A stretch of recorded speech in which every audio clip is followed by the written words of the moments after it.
Chicken fry বলি আর chicken tandoori বলি, এই ধরনের খাবার কিন্তু বাচ্চারা খুব পছন্দ করে থাকে।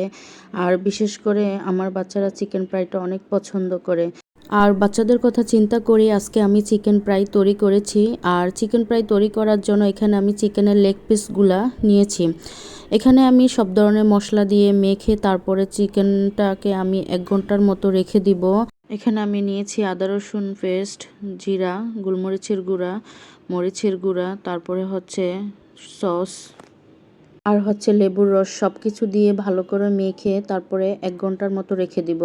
তাহলে হয় কি, এই চিকেন ফ্রাইটা খেতে কিন্তু ক্রিস্পি হয়ে থাকে আর খেতে অনেক মজার হয়। আর বাচ্চারা কিন্তু এই ধরনের চিকেন ফ্রাই কিন্তু খুব মজা করে খেয়ে থাকে। মাঝে মাঝে বাচ্চাদের ছোটোখাটো আবদারগুলো রাখতে হয়, আর রাখতে পারলে কিন্তু আমাদের মায়েদের কাছে খুবই ভালো লাগে। আর এই মশলা মাখানো চিকেনটা যত বেশি সময় ম্যারিনেট করে রাখা হয় তাহলে কিন্তু চিকেনটা খেতে কিন্তু অনেক মজার ও ক্রিস্পি হয়।